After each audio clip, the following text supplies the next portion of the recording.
Encantado de recibirte en el programa. Muchísimas gracias, Jorge. Siempre es un gusto estar por acá. Sí, para mí es un honor. Gracias. Y para que hablemos un poco primero de la realidad política, la situación que estamos viviendo actualmente, un poco cómo se ha polarizado la ciudad, las votaciones, la verdad y la posverdad, el uso de las redes y tu visión un poco de qué tenemos que hacer, porque yo soy de buscar acuerdos, de negociar. Yo no entiendo cómo un gobierno no tiene un ministro de la presidencia, y un ministro de la presidencia que tenga un equipo de primera calidad, que sepa qué se puede hacer y qué no se puede hacer en el Congreso, porque el Congreso es muy complejo, usted lo sabe. Así es.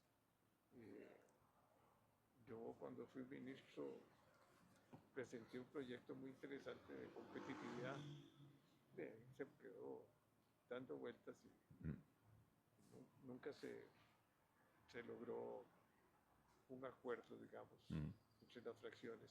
Sí. Y sobre todo que hay que negociar. O sea, la política es negociación continua. Así es la esencia de la democracia. Es la esencia de la democracia. No podemos pensar que todos vamos a tener el mismo pensamiento. Así es. Pero que con 40 o con 30 o con 25 vamos a tener mayoría para hacer muchos cambios que hay que hacer. Sí. No es una realidad. La realidad es que el presidente tiene que involucrarse y la ministra o el ministro de la presidencia en una negociación, en una agenda que sea una agenda nacional. Es que para eso, Jorge, primero el presidente tiene que tener una agenda que quiera impulsar y tiene que tener vocación de diálogo. Cuando la agenda es simplemente destruir a la oposición, atacar a la institucionalidad, el diálogo es un estorbo, ¿verdad? El presidente Chávez ha encontrado petróleo. ¿Cómo? Se dio cuenta que si él intenta hacer cosas, aparecen obstáculos en el camino, a veces las cosas no salen del todo bien. En cambio, si él no intenta hacer nada, pero logra culpar a alguien de las cosas que no se están haciendo, entonces su popularidad crece. Entonces es un gobierno que se dedicó a no hacer. ¿Para qué necesita ministro de la presidencia? Si lo que le interesa al presidente es desprestigiar a la Asamblea Legislativa, no negociar con la Asamblea Legislativa. Yo a veces me topo con gente que me dicen, no, este gobierno lo vino a cambiar todo. Deme un ejemplo, ¿de qué cambió? ¿Mejoró la seguridad? No, estamos mal en seguridad, pero eso venía de antes. Sí, venía de antes, pero se deterioró ahora. Sí, pero venía de antes, no es culpa del gobierno. Ok, la educación, ¿mejoró o desmejoró? No, la educación viene mal desde hace 25 años. Bueno, entonces dígame en qué sí mejoró. Bueno, por lo menos él le dice las cosas que hay que decirle a la gente que ha tenido el poder todos estos años, a los mismos de siempre, a los Arias, a la Contralora. Digo, ok, y dígame una cosa, ¿eso pone más arroz y frijoles en su mesa? ¿Eso ha hecho que a usted le alcance la plata para llegar a fin de mes? ¿Eso hace que usted o su familia vivan mejor? Y ahí es donde se quedan sin respuesta, ¿verdad?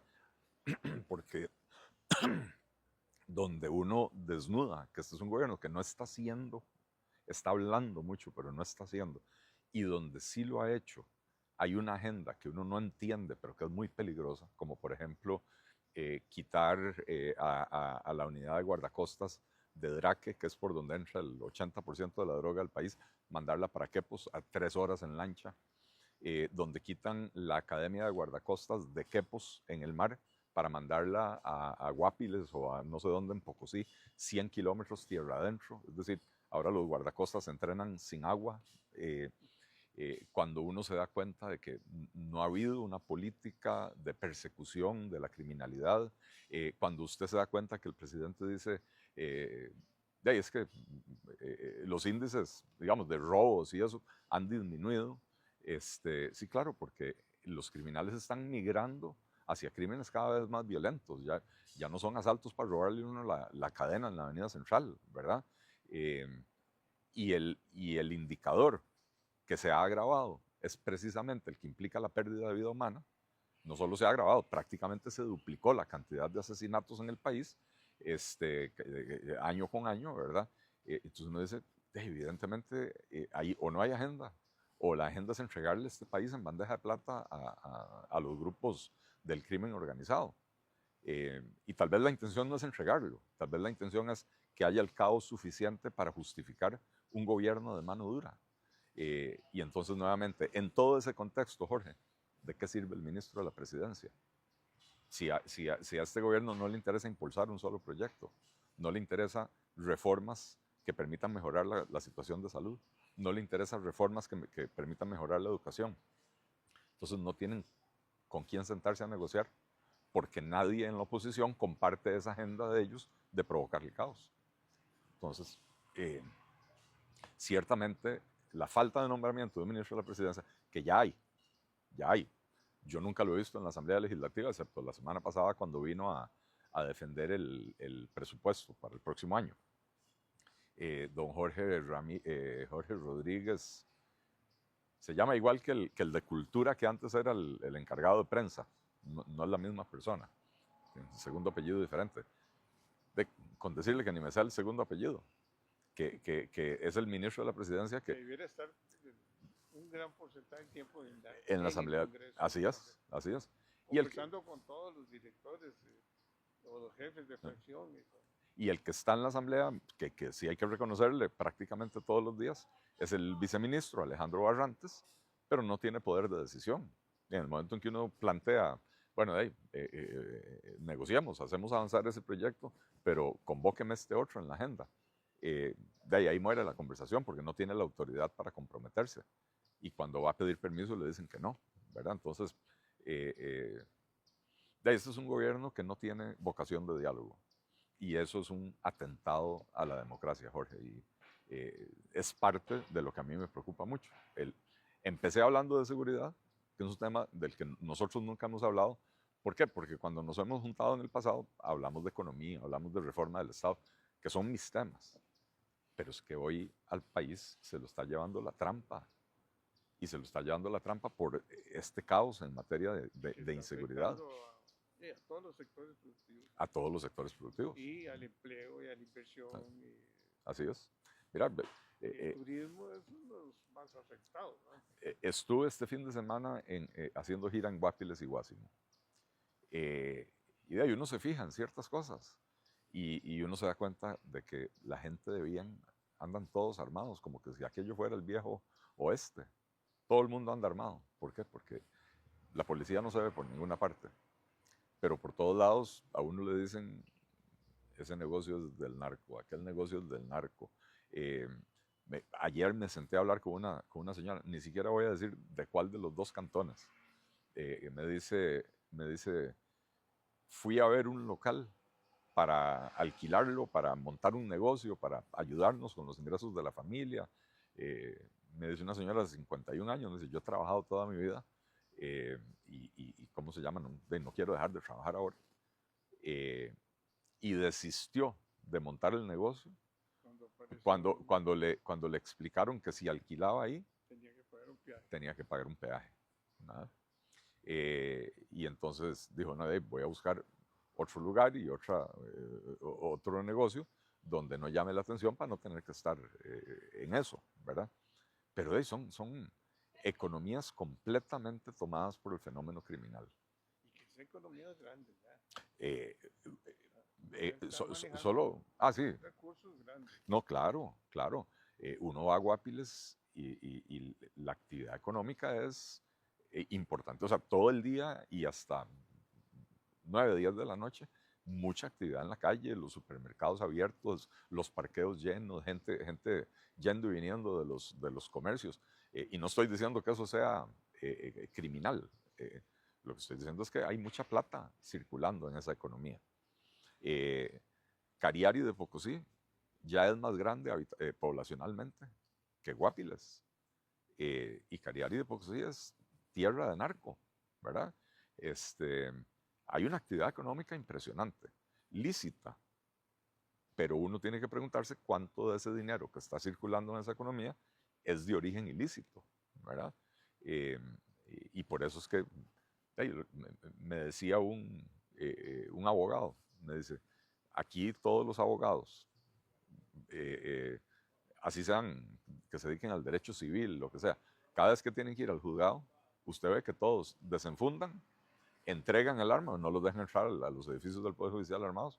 Pero aquí todos los abogados andan armados, porque están bajo amenaza, ¿verdad? ¿Qué país puede vivir así? ¿Verdad? Por eso es que de nosotros en nuestro planteamiento de campaña, eje número 1, darle un golpe certero al narcotráfico, al crimen organizado, entendiendo que hay un fenómeno que va mucho más allá de el trasiego de drogas, de lo que era antes el fenómeno del narco, que era, viene la droga, polvito blanco, la piedra, se iba la mayoría, una parte se quedaba aquí, la trataban de vender para envenenar a nuestra juventud. Ya no, ya eso es solo una parte. Estos grupos se han diversificado y están metidos en contrabando de cigarrillos, están metidos en contrabando de licores, están metidos en peluquerías. Ahora hay un montón de peluquerías por todo el país que son puntos de venta de drogas. Hay mucha compra de caballo fino, es una forma de ellos de lavar el dinero. Y vea que cada vez que detienen algún narco más o menos importante, tienen una gran finca con caballos de raza, de esos caballos que cuestan, no sé, 125, 150 millones de colones, un caballo, ¿verdad? Compra y venta de ganado en las subastas ganaderas. A veces la misma vaca la compran y la venden 3 o 4 veces en una misma semana. Le están dando vuelta a la plata, están legitimando el dinero, están metidos en desarrollo inmobiliario. Es otra forma de lavar dinero. Entonces, entender el fenómeno de la economía criminal nos permite saber dónde golpearlos para impedirles generar esos flujos increíbles de dinero que están generando. Y eso es lo que llevamos en nuestra propuesta, elaborada de la mano de Tania Molina, que vos la has tenido aquí, experta en seguridad, criminóloga, que va de candidata a la primera vicepresidencia. Conoce, ha venido trabajando, ha venido estudiando el fenómeno criminal desde hace 25 años, ha venido trabajando en los últimos 10 o 12 años con expertos de Estados Unidos, expertos chilenos, colombianos, conoce muy bien el fenómeno, conoce muy bien la multidimensionalidad del problema. Ya no es un problema unidimensional de drogas entran, las venden y pelean por los terrenos, ¿no? Ahora es un problema multidimensional porque están metidos en un montón de cosas y conoce las experiencias de otros países, tanto las que han fracasado en el combate contra los grupos narco, como las poquitas que han tenido éxito. Y entonces tenemos una propuesta bastante robusta que toma en consideración esas experiencias para que cuando le podamos dar ese golpe al narco, el Estado costarricense esté preparado para entrar a llenar el vacío que va a dejar ese grupo narco. Porque el error que se comete es, la policía va, hace un operativo durante 15 días, logran detener algunos cabecillas, otros huyen, se van para otras partes del país, bajan las muertes, bajan las balaceras, se van y vuelve o se da una guerra aún peor. Si lograron eliminar al cabecilla máximo, se da una guerra entre los otros por territorios y para ver quién lo va a suceder, ¿verdad? Entonces, parte del éxito es que el Estado esté preparado para que en el momento en que, primero, se logre detener a un cabecilla y desarmar, desarticular una de estas organizaciones que es importante en la economía de una ciudad o de una región, primero que la presencia policial tiene que permanecer para impedir que vuelvan, ¿verdad? Pero segundo, el Estado tiene que entrar inmediatamente a hacer proyectos de inversión, recuperación de espacios públicos, iluminar parques, plazas, canchas de fútbol, etcétera, e invitar a la inversión privada, simplificando toda clase de trámites para que se llene el vacío que se provoca en la economía de ese lugar, de manera que la población decente no sufra las consecuencias de la ausencia de estos de estos grupos, ¿verdad? Entonces, estamos muy reforzados en ese tema nosotros en nuestro planteamiento. Vamos a ver. En otros países, ¿verdad? En Costa Rica no debe ser la excepción tampoco. Se han metido también en todo el sector público, ¿verdad? Así es. En municipios, Congresos, en Poder Ejecutivo, Poder Judicial. Poder Judicial. Celso Gamboa hoy está listo para ser extraditado. Celso Gamboa fue absolutamente todo. Fue viceministro, director de la DIS, director o subdirector del OIJ, fiscal adjunto, magistrado de la sala tercera, que es la sala que ve el tema penal, ¿verdad? Y según me dicen los expertos, ellos estiman que cuando Celso Gamboa llegó a la corte, ya él estaba ligado a los grupos narcos, que no fue que, uy, pobrecito, se quedó sin brete y se puso una oficina y empezó a atender a criminales. No, él ya venía contaminado, porque estos grupos están haciendo esfuerzos adrede para penetrar las estructuras del gobierno. ¿Y la DEA está ayudando mucho? La DEA. Yo creo que sí, la relación de la DEA es directamente con el Poder Ejecutivo, ¿verdad? Y de ahí hay que reconocer que han sido detenidos, no sé, ya como 15 extraditables, ¿verdad? Que eso ha sido a solicitud de la DEA. La DEA es la que le proporciona la inteligencia al gobierno al gobierno y al OIJ para que vayan a detener a estas personas, ¿verdad? La DEA es la que está proporcionando la evidencia para sustentar la solicitud de extradición. Entonces yo creo que sí, la DEA colabora. Es una ley que tiene un año y de haber sido aprobada la extradición. La extradición sí, o sea, en realidad... El mecanismo lo único que se aprobó fue una reforma constitucional. Que hablaba de los ticos. Es muy interesante porque ahora no recuerdo los números de los artículos, pero hay un artículo de la Constitución que dice que ningún costarricense podrá ser compelido a abandonar el territorio nacional. Pero hay otro artículo, que creo que es el anterior, que habla de la extradición. Y el artículo que habla de extradición no hace excepciones. El de ningún costarricense podrá ser compelido a abandonar el territorio nacional. Yo estuve en la comisión legislativa que analizó esa reforma constitucional y nos fuimos a revisar hasta las actas de la Asamblea Constituyente. Ese artículo de no ser compelido a abandonar el territorio nacional se refería al destierro político, que era muy común en los años 40, ¿verdad? Al rival político se le decía, mejor se larga si no lo mato, ¿verdad? Y teníamos a Rafael Ángel Calderón exiliado primero en Nicaragua, después en México, teníamos decenas de costarricenses expulsados sin juicio, simplemente políticamente la decisión de se largan del país. Había varias figuras, el destierro, la expulsión, el extrañamiento, yo no sé qué es la diferencia entre una y otra, el resultado era el mismo. Costarricenses que sin juicio, sin haber sido acusados de absolutamente nada, simplemente por cálculo político, mediante una decisión administrativa, fueron expulsados del país. A eso se refería el artículo que decía ningún costarricense podrá ser compelido a abandonar el territorio nacional.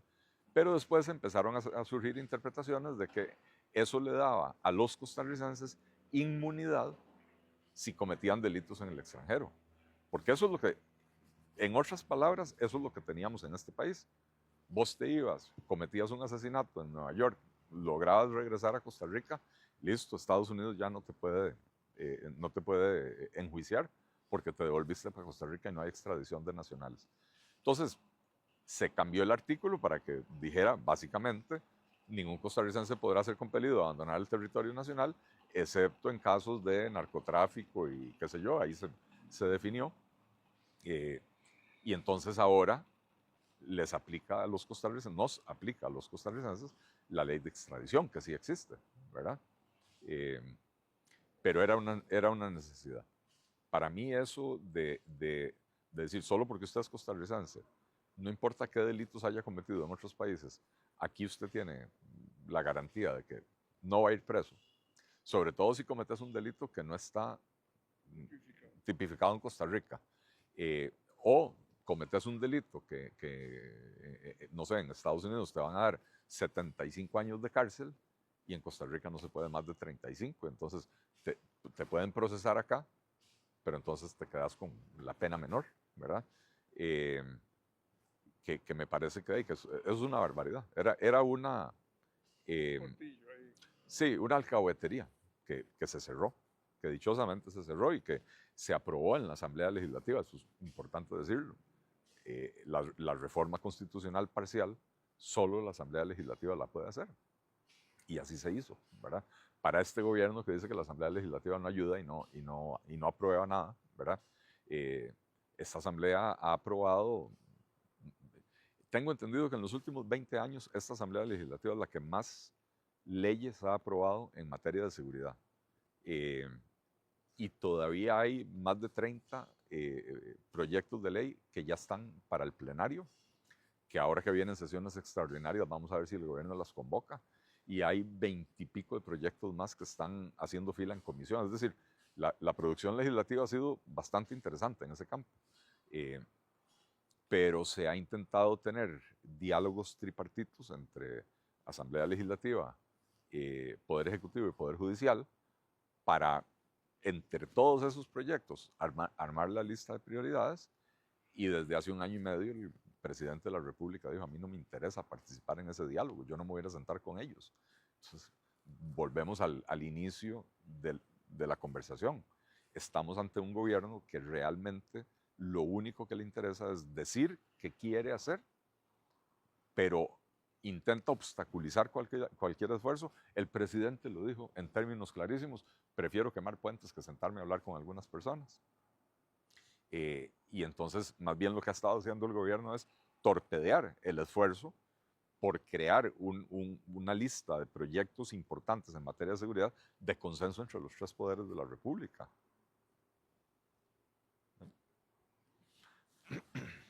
Y con tantos problemas que tenemos, ¿verdad? Ahora acabo de terminar de conversar con Silvia de transporte público, un problema seriosísimo, ¿verdad? Sí. Y hay muchos temas, o sea, la salud, la educación. Así es.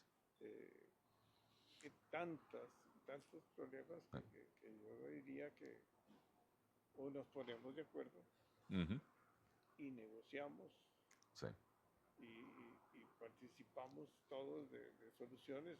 No son las perfectas, ¿verdad? Así es. Pero los tiempos hay que acortarlos, ¿verdad? Porque la gente está angustiada. Ahora tenés que hacer otra declaración más, tributación directa con el nuevo sistema. Sí. Es que lo único que avanza en este país es la creación de más y más obstáculos para la gente que quiere trabajar y producir decentemente. Porque todo ese montón de declaraciones que hay que llenar y el conozca a su cliente y toda esa caramba, está bien, son medidas de precaución. Pero yo le pregunto a la gente: conozca a su cliente. ¿A cuántos narcos ha visto usted haciendo fila en un banco para llenar el conozca a su cliente? Si esos carajos se manejan en criptomoneda, o se manejan en efectivo, o van y compran 500 vacas en la subasta ganadera y al día siguiente las venden en otra subasta ganadera y con eso mueven el efectivo, ¿verdad? Y ni siquiera tienen que tener el efectivo debajo del colchón porque lo tienen en vacas, ¿verdad? En reses. Entonces, estamos, sí, entrabados, pero yo sí creo, Jorge, que con el diálogo se puede hacer una diferencia enorme, y te voy a explicar por qué. El gobierno pasado, el de Carlos Alvarado, para mí fue un pésimo gobierno. Un presidente que realmente se la encontró de guava la presidencia, que no estaba preparado, que no tenía una agenda clara. Pero hay que reconocerle que él entendió, le tocó un tiempo muy difícil por el COVID, entendió que necesitaba el apoyo de otros, ¿verdad?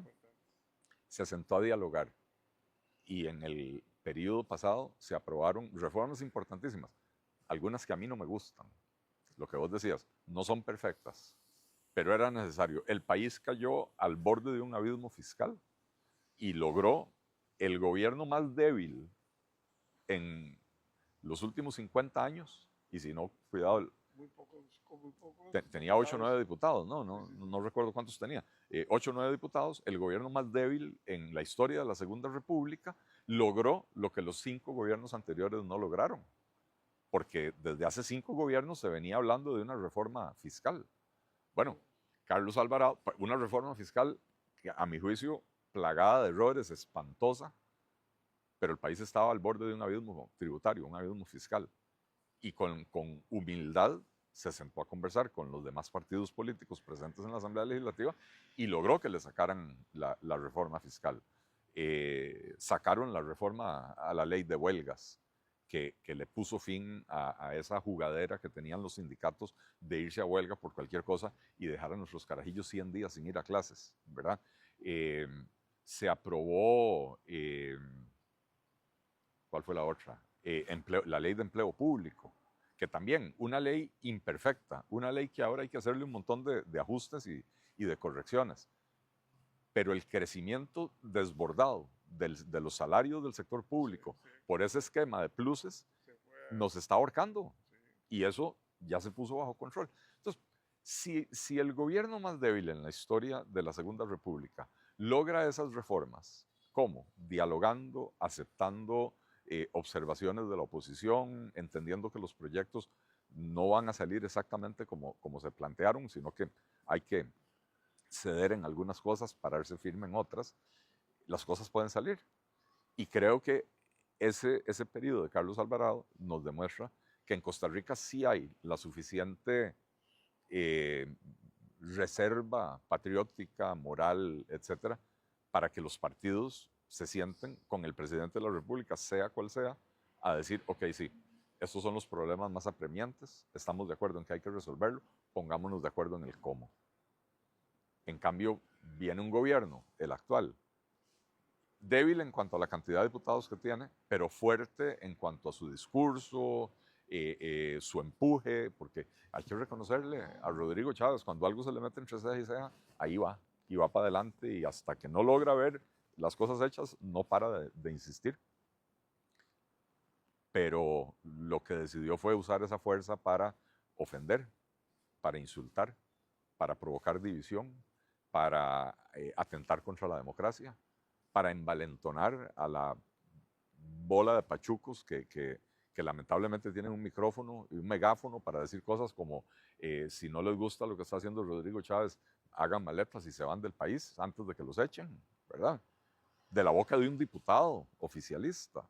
Pero ahora está ratificado.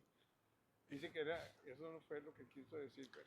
Eso no fue lo que quiso decir. Yo me fui a buscar el video de su intervención porque en la asamblea a veces uno está pensando en las bolas del gallo. Y cuando él estaba hablando, yo oí lo que dijo y hice así como, suave, suave, acaba de decir lo que yo creo que dijo. Después, Carlos Felipe García se echó un discurso muy bien, muy apasionado, diciendo, a mí de aquí nadie me echa, y menos por pensar diferente, ¿verdad? Y yo dije, suave, tengo que ir a revisar el discurso de Jorge Rojas. Después Jorge Rojas se para y dice, eso no fue lo que yo dije. Bueno, yo me fui a revisar el discurso y fue exactamente lo que dijo Jorge. Él ahora podrá decir que no fue lo que quiso decir. Pero si yo te digo, vos sos un gran cómic, y después me decís, no me insultas así tan feo, y yo, no, pero eso no fue lo que yo dije. No, es que fue exactamente lo que dije, ¿verdad? Y eso fue lo que hizo el diputado. Entonces, me parece que nos están llevando por una ruta muy peligrosa, que es importante que la gente entienda, más allá de las diferencias políticas que podamos tener. Usted puede no estar de acuerdo conmigo en cuanto a mis planteamientos económicos o de reforma del Estado, pero creo que sí es importante que entendamos que lo primero es preservar la democracia. Después nos ponemos de acuerdo, si más impuestos, menos impuestos. Créame que yo voy a seguir siempre defendiendo menos impuestos, pero eso pasa a un segundo plano, cuando lo que está en riesgo es nuestra libertad. La libertad, la libertad, la democracia. Así es. Muchas gracias. Y estás siempre bienvenido al programa del Reto Siglo XXI. Muchísimas gracias, Jorge. Y vamos a trabajar juntos en muchas cosas. Muchísimas gracias, de verdad. Siempre es un placer estar acá en Reto Siglo XXI. La democracia es importante. Y saber que una democracia tiene pesos y contrapesos. Que todos tenemos defectos, definitivamente. Yo a veces le pregunto a cierta gente, hey, es que si anteriormente eran Liberación y la Unidad, hey, todos eran dos grandes partidos, como es el republicano y el demócrata en Estados Unidos. ¿Cometimos errores? Sí, cometimos. Pero no comencemos a decir que todo malo es de esos dos grandes partidos políticos. El Partido Liberal Progresista surge como respuesta al deterioro del bipartidismo. Claro. Y somos un partido que siempre hemos denunciado lo que está mal y atacado los actos de corrupción y propuesto soluciones liberales en contraposición a la social confusión en la que terminaron Liberación y la Unidad. Sin embargo, pero hay cosas, reconociendo las cosas buenas, ¿verdad? Y los defectos hay que corregirlos. Hay que corregirlos. Esto no se trata de decir... buscar culpables. A mí parece que... Ni de buscar culpables. A ver, cuando hay actos de corrupción, sí, ¿verdad? Pero esto no se trata de agarrar y decir, okay, todo lo que estuvo antes estuvo mal, vamos ahora con borrón y cuenta nueva. Porque no podemos botar a la basura todo lo que sí se había hecho bien. Nuestro sistema educativo nunca fue perfecto, pero teníamos el mejor sistema educativo de América Latina. Nuestra policía nunca fue fuerte, pero teníamos un país donde daba gusto vivir, donde uno podía caminar seguro por las calles. Nuestra infraestructura siempre ha sido un desastre. Y si hace 25 o 30 años se hubiera creído verdaderamente, por ejemplo, en la concesión de obra pública, en las alianzas público-privadas, hoy podríamos tener un montón de infraestructura nueva, decente, y podríamos estar mucho mejor. Bueno, las cosas hay que arreglarlas, pero no se trata de que todo estuvo mal. Y por eso decía, nuestro partido surgió como respuesta a la descomposición del bipartidismo. Pero hoy hay que reconocerlo, cualquier costarricense mayor de 30 años estuvo en algún momento o votó en algún momento o por Liberación, o por la Unidad, o por el PAC. Prácticamente no hay, los que van a ir a votar ahora por primera vez, de muchachos de 18 años, los que votaron por primera vez hace 4 años, muchachos de 22 años, tal vez están libres de pecado. Pero de ahí en adelante, todos los demás estuvimos en alguna de esas fuerzas o apoyamos alguna de esas fuerzas. Entonces, tenemos que reconocer los errores, plantear las soluciones y movernos. Y pensar siempre en Costa Rica, que es lo más importante. Así es. Y en esta democracia ejemplar. Así es. Es que podemos ver a una nación, va a decir como... Vamos a ver en el estadio. Hoy va, qué curioso. El fútbol une. El fútbol une. Bueno, lo que yo iba a decir es... vivir en un país es como viajar en un autobús. Puede ser que en el bus haya gente que a usted le cae mal, puede ser que en el autobús haya gente que huele feo, puede ser que en el autobús vaya gente de traje entero, pero al final de cuentas todos somos pasajeros del mismo bus, con las diferencias que podamos tener, tenemos que desear que el bus llegue a su destino, ¿verdad? Porque es lo que nos está tratando. Bueno, Costa Rica merece mejorar para que mejore la calidad de vida de los costarricenses. Creo que ese es el objetivo. Muchas gracias, Luis. Pura vida, Jorge. Encantado. Igual, muchas gracias.